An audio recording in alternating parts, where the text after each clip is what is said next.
प्रथम नमन पांडुरंगा करू प्रथम नमन पांडुरंगा करू प्रथम नमन पांडुरंगा करू प्रथम नमन पांडुरंगा करू प्रथम नमन पांडुरंगा करू प्रथम नमन पांडुरंगा करू प्रथम नमन पांडुरंगा प्रथम नमन दुसरे चरण संतांचिया दुसरे चरण संतांचिया संतांचिया संतांचिया त्यांच्या कृपादाने करते सावकारो त्यांच्या कृपादाने करते सावकारो दुसरे चरण संतांचिया दुसरे चरण संतांचिया संतांचिया संतांचिया त्यांच्या कृपादाने करते सावकारो बाबाजी सद्गुरु दास तुका पांडुरंगा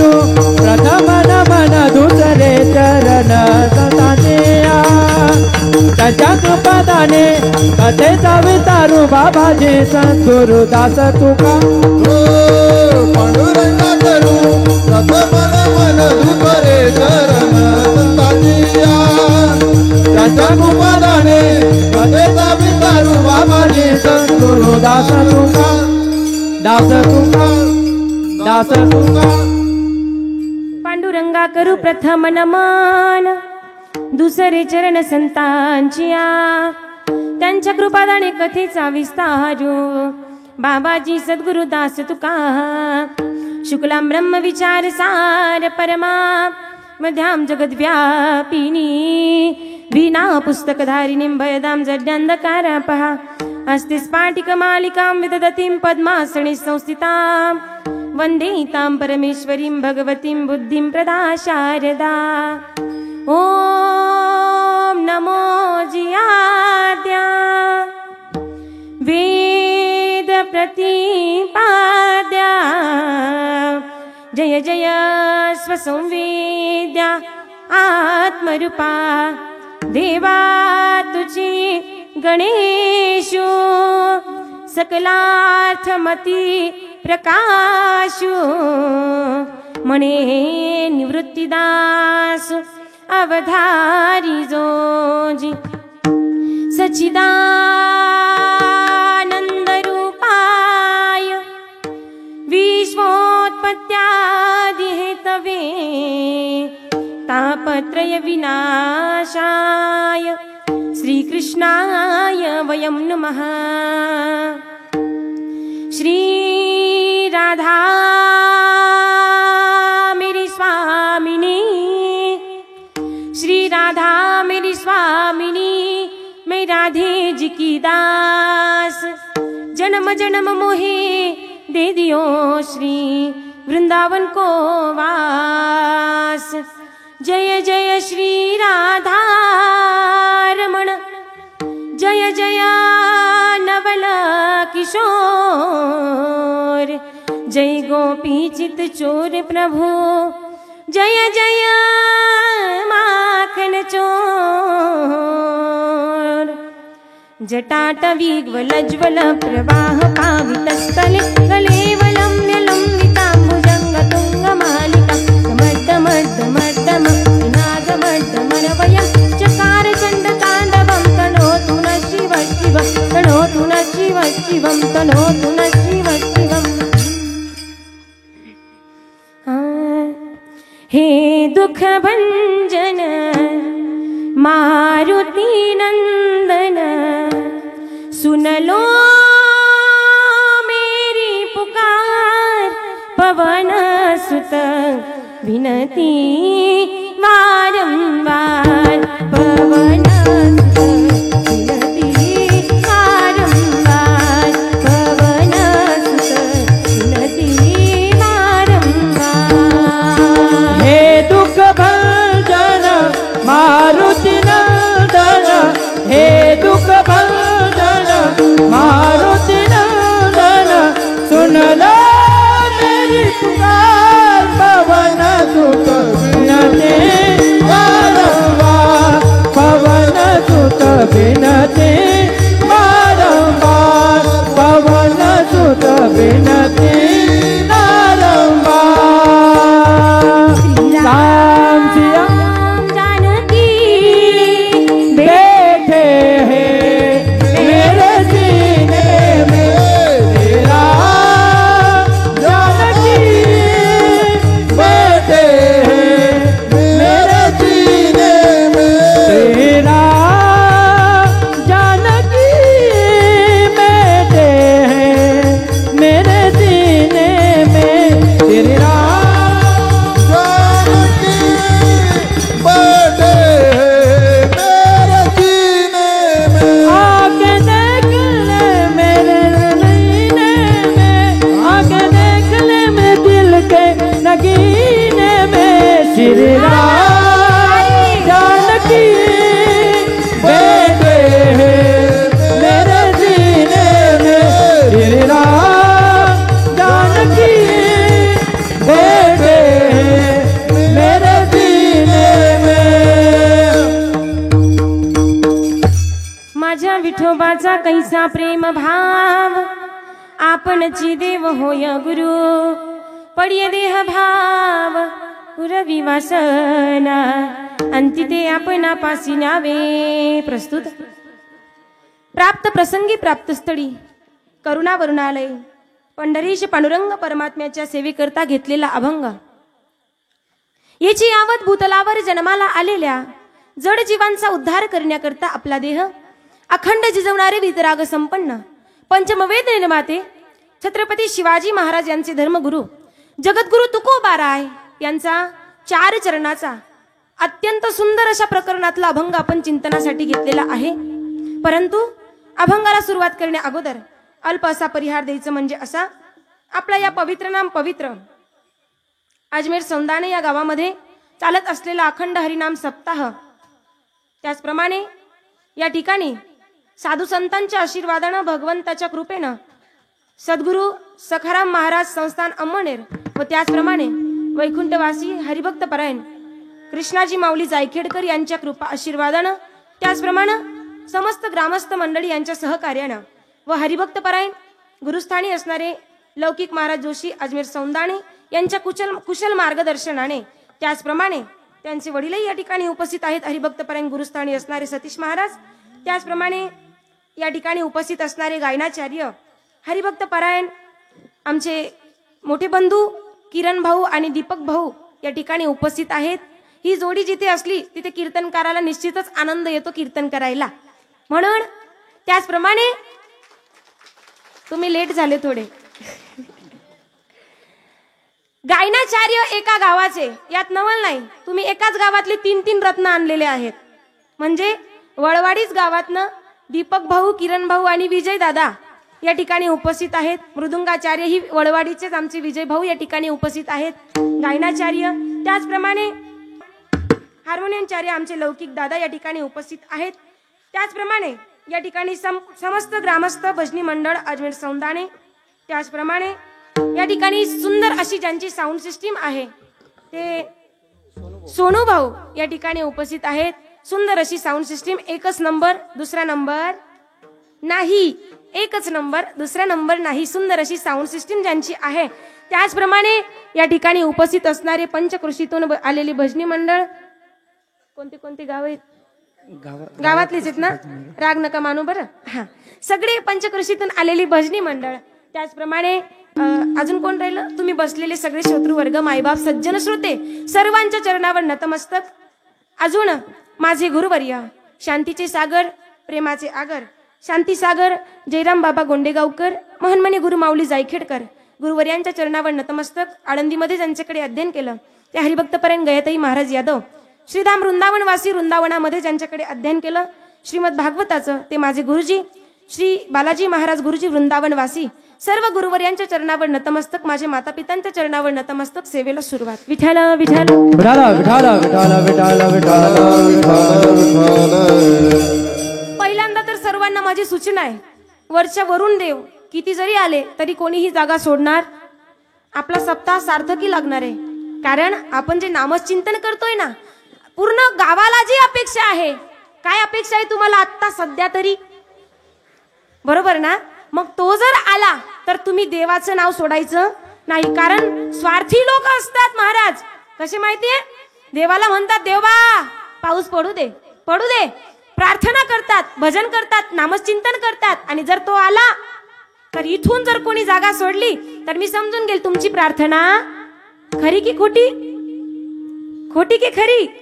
जागा सोडणार नाही. त्या देवाच्या नामामध्ये ओलेचिंब होऊन जा. भगवंताच्या नामामध्ये आज आपल्याला रंगायचं आहे. म्हणून तो भगवान परमात्मा त्या ठिकाणी त्याच्यावर प्रेम कसं केलं पाहिजे, माझ्या विठोबाचा तो आपल्यावर कसं प्रेम करतो. आणि माझा भगवान परमात्मा भक्तावर प्रेम करतो, परंतु तो किती प्रेम करतो याची गणना सांगितलेली आहे.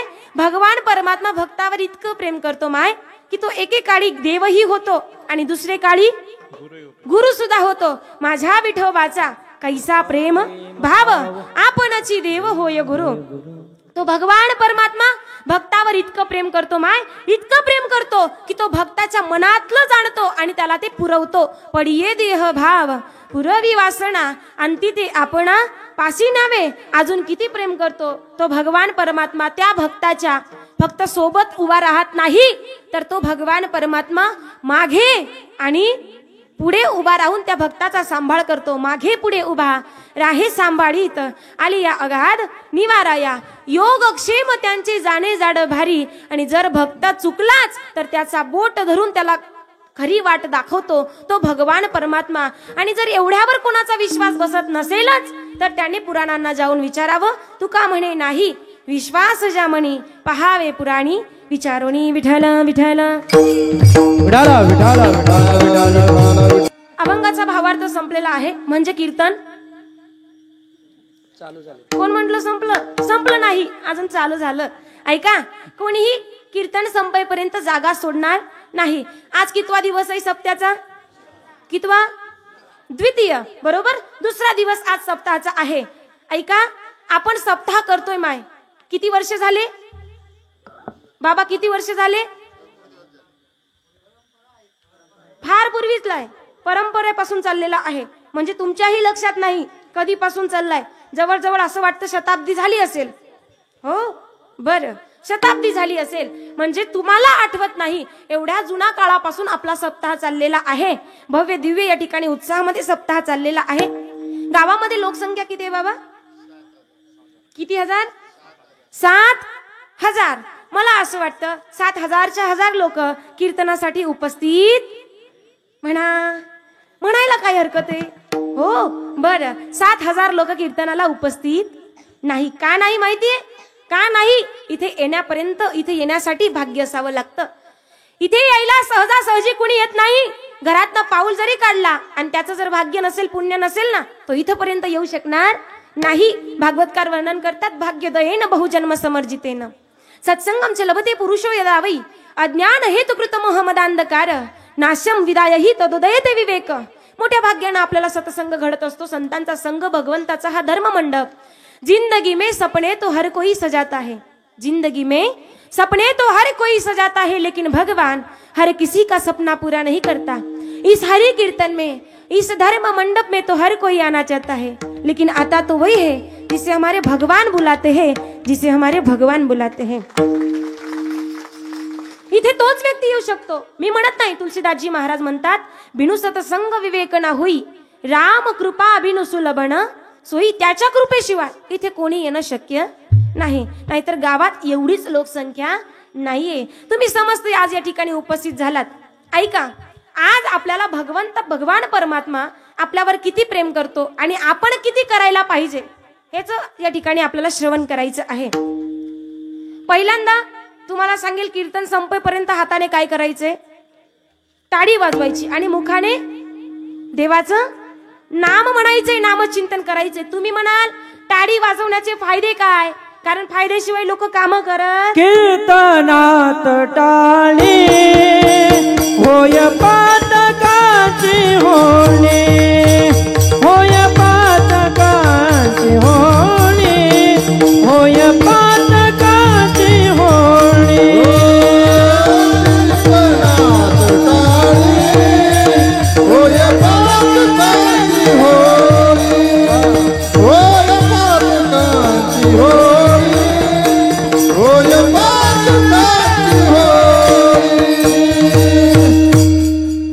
कीर्तनात टाळी होय पातकांची होळी.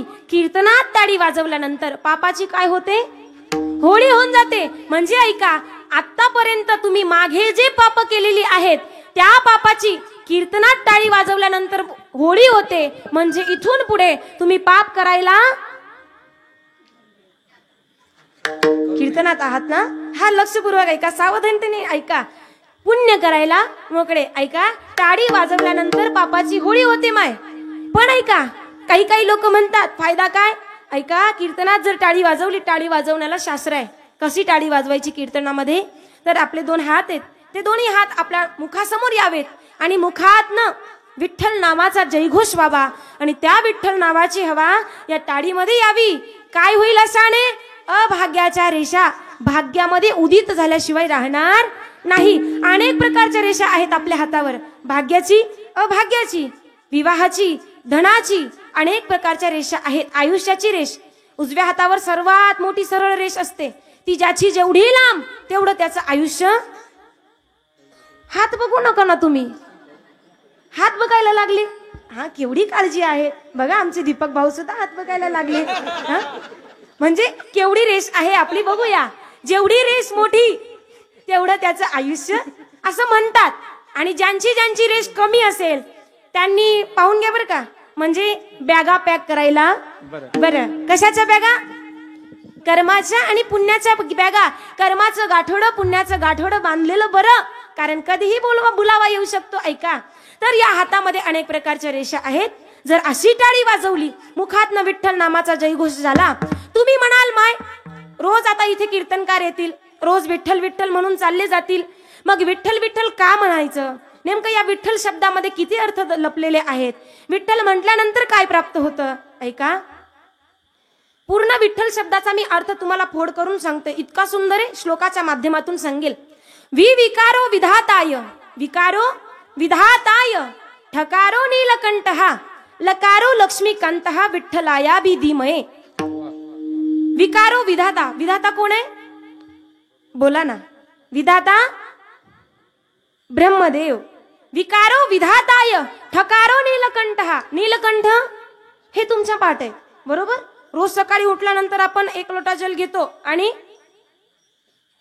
पूर्वी बिचारे महादेव मंदिरात एकटे बसायचे. हो, कोणी पाहायला जात नव्हतं. पण कृपा त्या बाबांची की खरोखर त्यांच्यामुळे आज असं का असे ना, साधू महापुरुष असतात असे की या पृथ्वी तलावर येतात. महापुरुष असतात ते की या समाजाला भगवान परमात्म्याचं महत्व कळून देतात. फायदा नका असे ना, जातात ना, देव करतात ना, याला महत्व आहे. केन प्रकारे तुम्ही देवाची भक्ती करा, पण करा. तुम्ही 1 लोटा जल घेऊन जातात माय, देवाच्या मंदिरामध्ये जातात, देवाला 1 लोटा जल अर्पण करतात. पण त्या जलाच्या मागे जर तुमची मागण्याची यादी जर पाहिली ना, तर ते शंकर भगवान आश्चर्यचकित होऊन बघत असतील की एवढंसं जल मला अर्पण करतात आणि मागणीची लिस्ट केवढी मोठी आहे. भली मोठी लिस्ट असते तुमची. पण मी सांगते तुम्हाला, आज एका आईला जसं कळतं ना की माझ्या लेकराला काय पाहिजे, लक्षपूर्वक ऐका वाक्य. एका आईला जसं कळतं माझ्या लेकराला काय पाहिजे, तसं वरच्या भगवान परमात्मा आपली आई आहे आणि त्या माय माऊलीला नक्की कळतं की माझ्या लेकराला, माझ्या भक्ताला काय पाहिजे, तो त्याच्या मर्जीनं देत असतो. म्हणून त्याच्याकडे मागायचं नाही. तुम्ही जातात त्याच्याकडे मागायला, खूप मागतात आणि जर तुमची मागणी पूर्ण नाही झाली तर तुम्ही देवाला दोष देतात ना? ऐका आता, तुम्ही देवाला दोष देतात, माझं सांगणं आहे, मंदिरात गेल्यानंतर देवाकडे मागू नका. कारण देव तुम्हाला ते देत नाही जे तुम्हाला पाहिजे. भगवान परमात्मा तुम्हाला ते देत नाही जे तुम्हाला पाहिजे. माझा भगवान तर तुम्हाला ते देतो जे तुमच्यासाठी योग्य आहे, जे तुमच्यासाठी योग्य आहे. म्हणून देवाकडे मागू नका. एक मायमाऊली रस्त्यानं चालली होती. जात असताना तिच्या हातामध्ये लहानसं लेकरू होतं. त्या लेकरानं आईला सांगितलं, आई अगं मला ते दुकानातनं चॉकलेट पाहिजे. त्या आईनं सांगितलं, बाळा माझ्याकडे पैसे नाहीत रे. पण दुकानदार काका उदार होते. दुकानदार काका म्हटले, ताई पैसे नंतर द्या, पण लहान लेकराची अपेक्षा मोडू नका. त्या लहान लेकराला सांगितलं दुकानदार काकांनी, बाळा तुला हवे तितके चॉकलेट तू या बरणीतनं घेऊन घे. बरणी समोर ठेवली. दृष्टांत थोडा सूक्ष्म आहे पण सिद्धांत सुंदर आहे. ऐका, त्यावेळेला बरणी ठेवल्यानंतर त्या बाळाला सांगितलं, तुझ्या हाताने घे. त्याने हाताने नाही घेतल्या. त्याने सांगितलं, काका तुमच्या हाताने द्या ना. त्यावेळेला दुकानदार काकांनी त्यांच्या हाताने चॉकलेट दिल्या. नंतर त्या आईनं त्या बाळाला विचारलं, का रे बाळा तुला चॉकलेट पाहिजे होती, बरणी समोर ठेवली, तरी तू तुझ्या हाताने का घेतले नाही, दुकानदार काकांच्याच हाताने का घेतले? त्यावेळेला त्या लहानशा लेकराचं उत्तर ऐका माय. ते लहान लेकरू काय म्हणतं माहितीये? आई अगं माझ्या हाताने जर घेतलं असतं ना, माझे हात छोटे आहेत, माझ्या हाताने जर घेतलं असतं तर कमी चॉकलेट बसले असत्या. परंतु दुकानदार काकांनी जेव्हा मला दिल्या ना, त्यावेळेला माझ्या अपेक्षेपेक्षा जास्त भेटल्या. तसंच ऐका, वरचा दुकानदार म्हणजे भगवान परमात्मा आपल्याला खूप काही देण्यासाठी बसलेला आहे. पण आपण आपल्या छोट्याशा हातांनी मागतोय. छोट्या हातांनी मागू नका. आपल्या अपेक्षेपेक्षा तो जास्त दिल्याशिवाय राहत नाही. विठ्ठल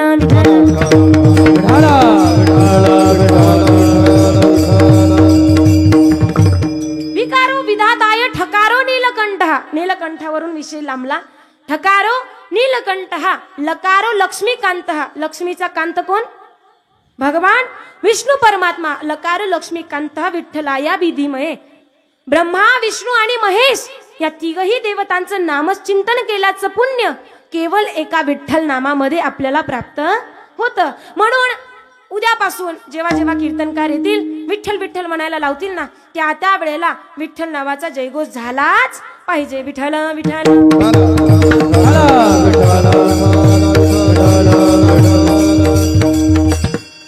तर तो भगवान परमात्मा भक्तावर किती प्रेम करतो माय. तो भगवान परमात्मा देव भक्तासाठी देवही होतो आणि गुरु सुद्धा होतो. तर देव आणि गुरु यांच्यामध्ये जर साम्य काय आहे, जर एखाद्याने विचारलं की देव आणि गुरु वेगवेगळे आहेत का? बाबा इथे बसलेल्यापैकी कोणाकोणाच्या जीवनामध्ये गुरु आहेत? हात वरती करा बरं. ज्यांच्या गळ्यात पवित्र तुळशीची माळ आहे हात वरती करा. असा मोठा हात वरती करा. मोठा वरती हात करा. वरती किती आहेत पाहू द्या मला. किती किती? बस एवढेच आहेत. बरं खाली करा. असा हात करायचा नाही. तुम्ही खरंच श्रीमंत आहात म्हणून मोठा हात वरती करायचा. तुम्ही आहेत, तुमच्या जीवनामध्ये गुरु आहेत, गळ्यात पवित्र तुळशीची माळ आहे. आता ऐका, लक्षपूर्वक ऐका. गुरु आणि देव यांच्यामध्ये साम्य सांगायचंय ना आपल्याला. साम्य तर नाहीच आहे पण तुम्हाला पटवून देते. ऐका, ज्यांनी ज्यांनी हात वरती केले आमच्या जीवनात गुरु आहे. काही लोक म्हणतात गुरु करावा लागतो, गुरु करण्यासाठी जावं लागतं. असं नाहीये. ज्या दिवशी आपलं भाग्य उदयाला येतं ना, त्या दिवशी आपल्या जीवनामध्ये गुरु आल्याशिवाय राहत नाही. अजून ऐका, गळ्यामध्ये पवित्र तुळशीची माळ आहे. ज्यांच्या ज्यांच्या गळ्यात पवित्र तुळशीची माळ आहे त्यांनी शेजारच्यांना सांगा, शेजारी बसलेले ज्यांच्या गळ्यात तुळशीची माळ नाही त्यांना सांगा, आम्ही डुप्लिकेट सोनं घालत नाही. आम्ही कसं सोनं घालतो? ओरिजिनल सोनं आम्ही घालतो. किती कॅरेटचं? त्याला कॅरेटच नाही. अत्यंत उच्च कोटीचं जे सोनं आहे, स्वर्ण आहे असं असणारं सोनं आम्ही गळ्यामध्ये घालतो. त्यावेळेला शेजारच्यांना सांगा, आम्ही डुप्लिकेट घालत नाही. वाक्य ऐका बाबा, किती सुंदर वाक्य आहे. गळ्यात तुम्ही तोळा तोळा सोनं घातलंय ना, त्या सोन्यावर चोराची नजर आहे. कोणाची? तुम्ही गळ्यामध्ये जे लौकिक सोनं घातलंय त्याच्यावर चोराची नजर आहे.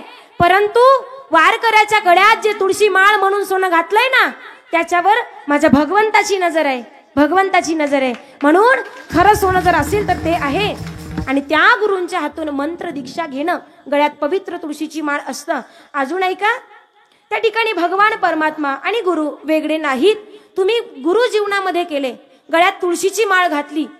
इथे बाबा तुमचं वय 60-65 असेल ना? किती? 74?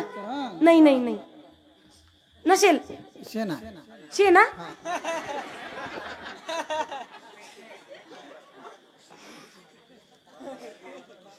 चौऱ्याहत्तर नवल आहे. काय नाव बाबा? निंबा बाबा. बरोबर. बघा आमच्या काळ आम्हाला नाही वाटत आम्ही इतक्या वयापर्यंत एवढे बघा बाबांचं वय 74 आहे. 74 तुमचं वय. मला एक गोष्ट सांगा, आतापर्यंत किती तीर्थांचं स्नान तुम्ही केलं? जसं की पंढरपुरामध्ये मैया चंद्रभागा आहे, आळंदीमध्ये इंद्रायणी मैया आहे, वृंदावनामध्ये यमुना मैया, अयोध्येला शरयू मैया. तसं तुम्ही किती तीर्थांचं स्नान केलं? 15 ते 20. भाग्यवान आहात. ऐका पुढचं वाक्य ऐका. 15 ते 20. 74 वय. 74 वयापर्यंत 15 ते 20 तीर्थांचं स्नान बाबांनी केलं. मला तरी असं वाटतं इथे बसलेल्यापैकी असा कोणीच व्यक्ती नसेल की त्यानं 50 तीर्थांचं स्नान केलं असेल. आहे का? हात वरती करा, बक्षीस देऊ आपण त्यांना. नाही ना? ऐका तुम्ही 74 वयापर्यंत 15 ते 20 तीर्थांचं स्नान केलं.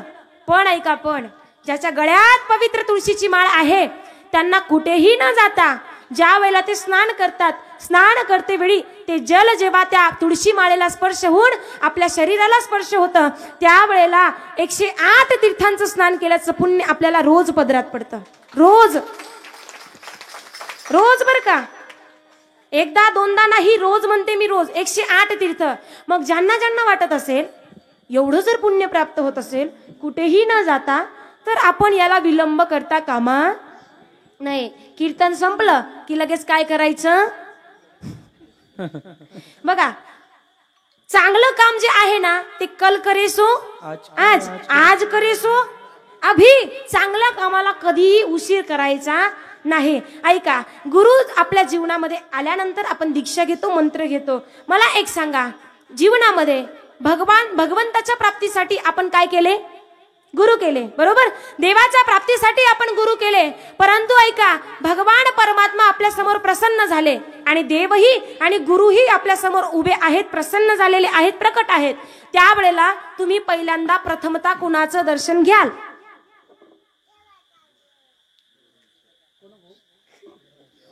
देवाचं. बरं, लहान लेकराला कळतं देवाचं दर्शन घ्याल म्हणजे ते कीर्तन ऐकते. मला याचं नवल वाटलं, त्याने उत्तर दिलं हे नाही नवल वाटलं. पण एवढंस बालक कीर्तन ऐकतंय आणि लक्षपूर्वक ऐकतंय. उत्तर द्या मला तुम्ही, देवाचं दर्शन घ्याल की गुरुचं? कुणाचं? देवाचं ना. हा, जर देवाच्या प्राप्तीसाठी आपण गुरु केले तर देव प्रसन्न झाल्यानंतर आपण कुणाचं दर्शन घेणार? कोणाचं? देवाचं. बरोबर. हा, देवाचं. पण देव आपल्याला माहित होता की नाही? माहिती होता. देवाचा रंग रूप आपल्याला माहित नव्हता. त्या देवाचं आपल्याला मार्ग दाखवणारे कोण आहेत? संताविना प्राप्ती नाही,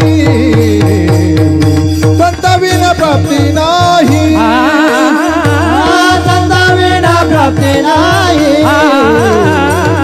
संताविना प्राप्ती नाही. ऐसे वेद देती गोई, ऐसे वेद देती गोई, ऐसे वेद देती गोई, ऐसे वेद देती गोई, ऐसे वेद देती गोई, ऐसे वेद देती गोई. संताविना प्राप्ती नाही, संताविना प्राप्ती नाही. ऐसे वेद देती गोई, ऐसे वेद देती गोई, ऐसे वेद देती गोई, ऐसे वेद देती गोई, ऐसे वेद देती गोई, ऐसे वेद देती गोई.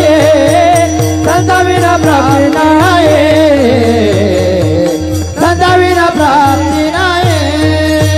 हरि प्राप्तीचे उपाय धरावे संतांचे ते पाय, धरावे संतांचे ते पाय, धरावे संतांचे ते पाय.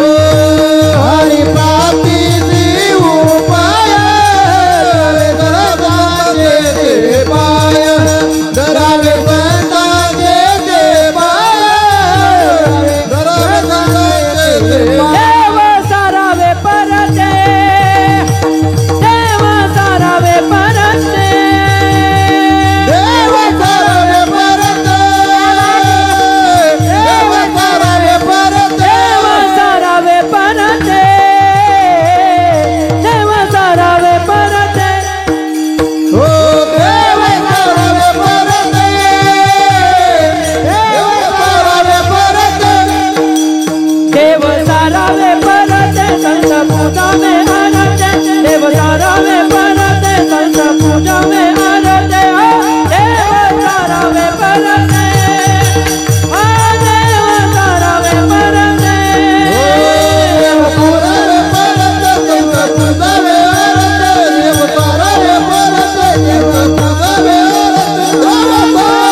बघा बरं किती सुंदर प्रमाण. हरी प्राप्तीसी उपाय धरावे संतांचे ते पाय. देव सारावे परते आणि संत पूजावे आरते. जर आपल्या दारामध्ये संत महात्मे उभे असतील आणि आपण जर देवपूजा करत असाल तर ऐका, देवपूजा करत असताना जर लहानसं लेकरू घरात आलं आणि म्हणू लागलं, बाबा आपल्या दारात वैष्णव उभे आहेत, आपल्या दारात संत उभे आहेत, तर त्यावेळेला जर तुम्ही असं म्हणाल की माझी देवपूजा पूर्ण होऊ द्या आणि मग मी त्यांचा आदर सन्मान करतो, तर ऐका, भगवान परमात्मा म्हणतात की जर तुम्ही संत दारात उभे असताना माझ्यासाठी पुष्प अर्पण कराल तर ते मला पाषाण समान वाटतात. जर तुम्ही मला त्या ठिकाणी मंत्र म्हणत असाल तर ते मंत्र मला मंत्र नाही, शिव्या म्हणून मला त्या ठिकाणी अर्पण होत असतात. तुम्ही मंत्र म्हणतात. बघा, देवपूजा आपण करतो, देवपूजेवरून विषय निघाला. ऐका, देवपूजा तुम्ही करतात, देवपूजा देवाला रिझवण्यासाठी. पण ऐका, देवपूजा केल्यानंतर आपण शेवटी काय करतो? बरोबर, आरती करतो. आरती कशासाठी करतात बरं? देवासाठी करतात, मला माहिती आहे, पण आरती कशासाठी केली जाते? ऐका, सकाळी उठल्यापासून रात्री झोपेपर्यंत जर आपण देवाची पूजा करत असाल, भक्ती करत असाल, तर त्या पूजेमध्ये जर काही आपल्याकडून अनावधानाने चूक झाली असेल, अनावधानाने न कळतपणे चूक झाली असेल, तर ती चूक त्या ठिकाणी निवारण करण्यासाठी केली जाते आरती. पण मला एक सांगा, जर आरतीमध्येच आपण चुका करत असाल तर ती चूक कुठे निवारण करायची? बरं, आता गणपती बाप्पांचं आगमन झालेलं आहे, बरोबर, गावागावामध्ये गणपती बाप्पा आलेले आहे. गणपती म्हणजे काय? सुख करता आणि दुःख हरता. ते कोणाचे नंदन आहेत? ऐका, पार्वती नंदन मोरया गजानना, गणपती पार्वती नंदन मोरया गजानना, गणपती नंदन मोरया गजानना, गणपती पार्वती नंदन मोरया गजानना, गणपती पार्वती नंदन मोरया गजानना, गणपती पार्वती नंदन मोरया गजानना, गणपती पार्वती नंदन मोरया गजानना, गणपती पार्वती नंदन मोरया गजानना. पार्वतीचे नंदन आहेत गणपती बाप्पा. कशावर बसलेले आहेत? कशावर? मोषकावर, उंदिरावर. बरोबर, उंदीर या शब्दाचा अर्थ काय होतो माहितीये? उद्योग. उद्योगावर बसलेले आहेत. जे जे लोक उद्योग करतात त्यांच्या घरामध्ये जर गणपती बाप्पाचं पूजन होत असेल तर त्यांना भरभराटी प्राप्त होत असते. हे असे असणारे गणपती बाप्पा आपल्या गावामध्ये आगमन झालं. बरोबर, आता अनेक वर्षांपासून गणपती बाप्पा तुम्ही बसवताय, गणपती बाप्पा त्या ठिकाणी स्थापना करताय, पण गणपती बाप्पांची आरती कोणी लिहिली हे माहितीये का?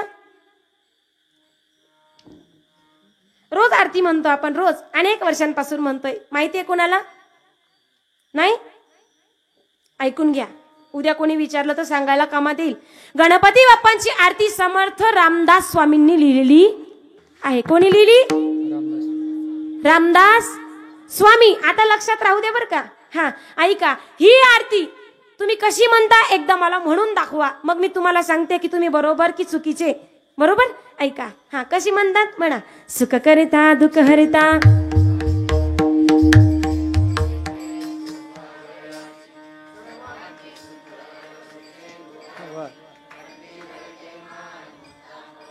बस इथपर्यंतच ऐकायचं होतं मला. तुम्ही पहिल्या चरणातच चूक केली. गणपती बाप्पा जे आहेत ते सुख करता आहेत आणि दुःख हरता आहे. नुरवी या शब्दाचा अर्थ होतो न उरवी. काय? दुःखाची वार्ता न उरू देणारा असा असणारा गणपती बाप्पा. बाप्पा म्हणताय मी तुम्हाला सुख देण्यासाठी येतोय, पण तुम्ही माझ्याकडे काय मागताय? दुःखाची वार्ता मागता. मग आरती कशी म्हणायची? ऐका, सुख करता दुःख हरता वार्ता विघ्नाची नुरवी, पुरवी प्रेम कृपा जयाची, सर्वांगी सुंदर उटी